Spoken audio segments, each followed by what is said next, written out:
people have heard me speak before, or this is your first time? Oh, yes.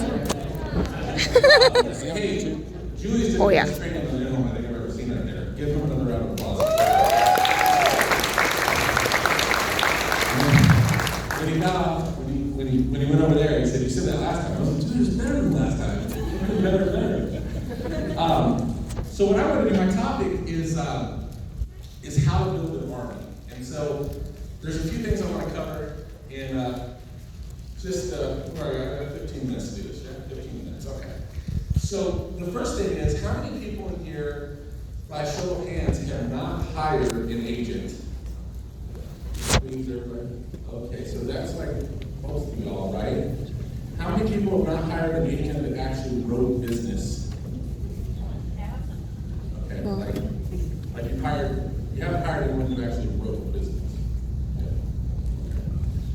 So here's the thing. In this business, your goal is to take people from their highest level of anxiety and their lowest level of knowledge, increase their knowledge while lowering their anxiety. How many people know the number one way to do that? Make money. Get them into action. Anything other than actually making phone calls and running appointments is really just avoidance behavior in the business. But before I get into that, I want to talk about what it looks like to be successful hiring, because we've done a really good job at explaining what it looks like to write 10K a week, 30 points a week, 30 points a week, 30 points a week. But what does it look like to have a successful day as far as building the agency goes? And so the thing I've always said is, at the end of the day, if you could say to yourself, if everybody in my agency did what I did today, would that be a successful day? And at the end of the day, you could say yes, then that was a success. You close the book and you move on to the next day. So my goal when I started was simply to take 2 people a day from not knowing about Family First Life to knowing about Family First Life. Those are number one goal. I didn't care if they said yes or no. I just wanted to make sure every day I took 2 people from not knowing to knowing. You say, "Trey, how do you do that?" Well, I don't talk to 2 people for an hour and verbally vomit all over them and try to explain to them every single thing about Family First Life, why it's the best thing in the world. My goal is to simply pique interest and then share with them something that explains the opportunity better than I can explain the opportunity. Your goal is to do the 30-second commercial, not the 2-hour feature film. The reason why is when you try to hire someone or you try to recruit someone, especially if it's someone you know. Has anybody ever tried to hire someone you know in Family First Life? Okay, let me tell you what's happening in that situation. They know you. They don't respect you. They're your friends, right? So the thing they're asking themselves is, can I do what Bob did to me? Do I have time to do what Bob did to me? And would I be willing to do what Bob did to me to somebody else? And if your approach is to sit them down and vomit all over them for an hour about how great Family First Life is and how they're going to get rich, they're going to say no to one of those questions. Does that make sense? So my goal in the beginning was simply to pique interest and then share with them something that would explain Family First Life better than I could. Now, how long does it take to pique interest? It takes about 3 minutes.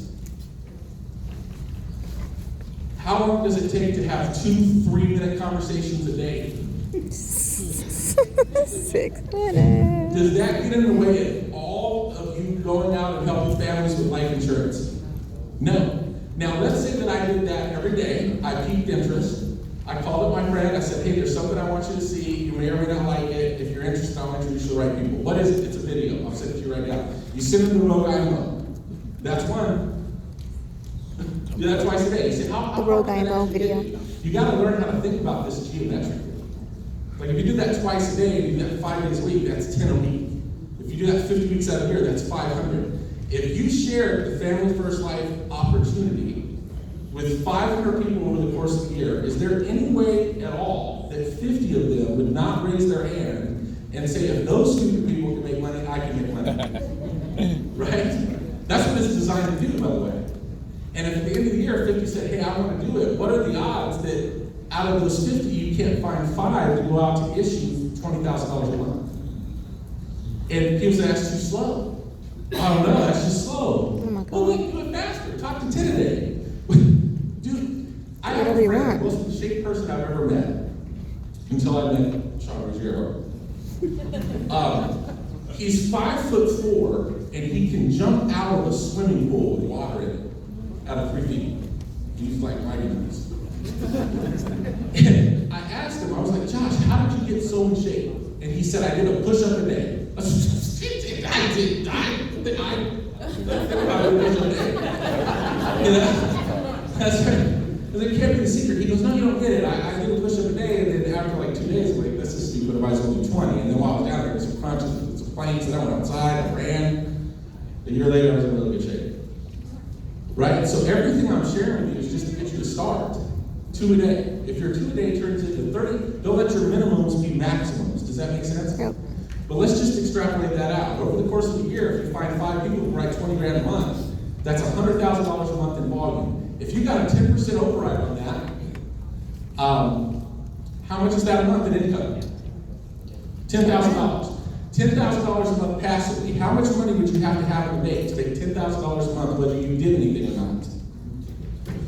Well, at 10% interest, you would need $1.2 million after taxes.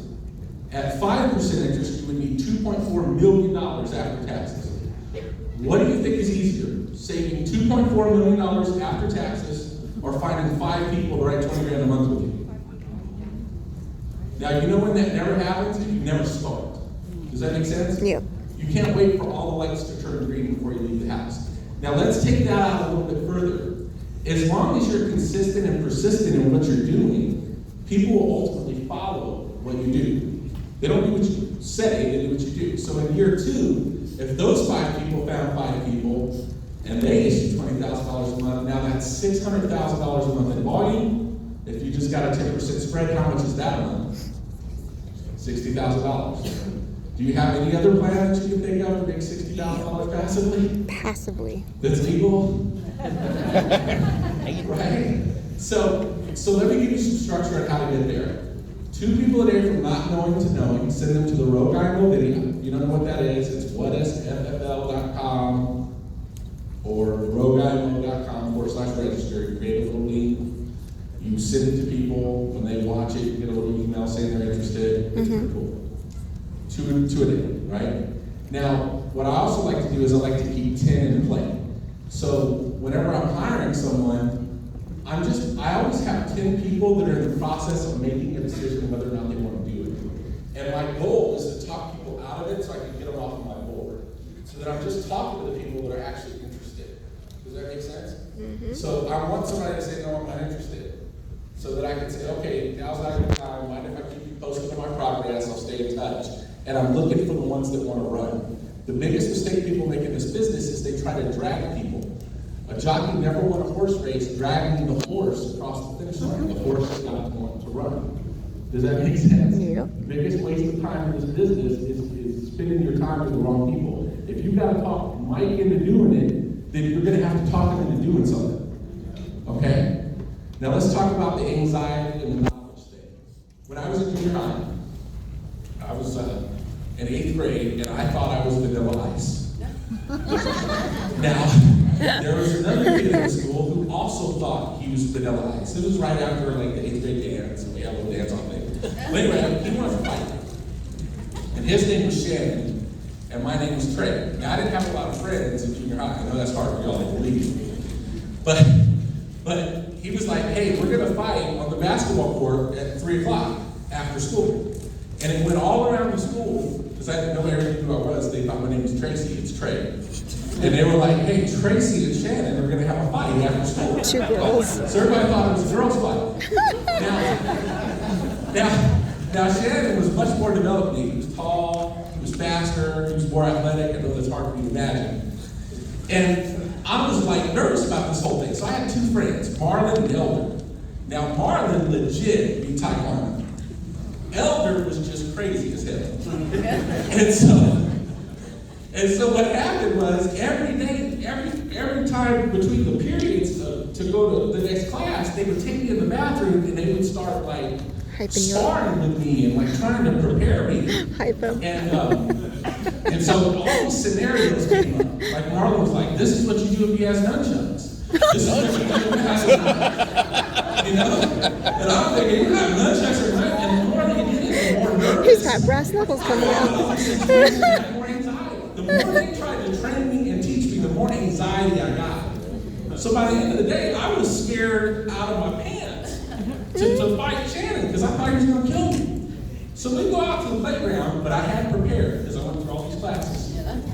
Shannon punched me in the face. I got him in a headlock. We fell on the ground, and Mr. Henderson broke it up. The next day, me and Shannon started the next best dance crew. We were buddies. After all that training and preparation, when I got punched in the face, it didn't matter. We wrestled on the ground and we were friends the next day. Does that make sense? Y'all see what I'm trying to say? You know what would have helped Marlon and Elder, what they could have done better, is they could have minimized all my concerns. They could have empowered me. Dude, you're going to do good. It's going to be all right. I can't wait to see this. You're going to whoop him. I walked in there 6 foot tall and bulletproof. That's what you got to do with agents. Not tell them all the stuff they don't know by overtraining them. Because the more you do that, they think, man, I don't know any of the prescription guidelines. What product should I write? I don't know what to say. What do they say? Hey, what do they say? What do you say back when your client's husband is not there because he got attacked by a cat in a parking lot and got cat scratch fever? Is that going to be, would that be a knockout question on the application? Do you see what I'm saying? We spend way too much time trying to prepare people. The number one thing we can do to get people to move is simply to push them into the water. Because 25% of the time, if you show up, the people are going to buy it whether they like you or not. Just because they don't want to go through the process again. That's what I'm looking for. You see what I'm getting at? Let's see. We've got 3 more minutes. I think I have one more note. Okay. Here's the other thing. How many people have ever dialed on a Monday? You didn't start until 4 in the afternoon. Oh. You were totally overwhelmed and discouraged by 9 at night because you had 5 appointments for the next 2 days. Anybody ever experienced that? You know that sickening feeling that you have when that happens? You need to get that kind of sickening feeling when you don't have 10 brand new people asking you the same stupid, mundane questions that you hate to answer all the time. Like, you need to have that all the time. If you can get as uncomfortable not having 10 new agents to talk to on a regular basis as you are not having enough appointments, then this business becomes really, really easy. The lifeblood of this business is new agents. That's it. The new blood is the lifeblood. So you got to make it a habit of staying connected to the new agents, relating to the new agents. That's all that matters. The best thing you can do for a brand new agent is get them a deposit. A deposit from America will do better for them than any amount of training you can do. Do you know why? Because it builds their belief. Yep. And they think if I do it once, I do it 100 times. Yep. 1 hour in the field is worth 20 in the classroom. 1 deposit is life-changing. And never negate the idea, because we talk about $100,000 a month. I never made $14,000 in a year before this. Like, that's embarrassing. I shouldn't have said that out loud. But you know what? But with this, so our agency did $2.3 million last year. So you can imagine. That's a lot different. Yeah, bad. But the thing I never want to not forget is what it's like to be brand new. If you can just remember what that's like and relate to the people that are just getting started, I think the business will become really easy. So, with that being said, thank y'all. Make it great.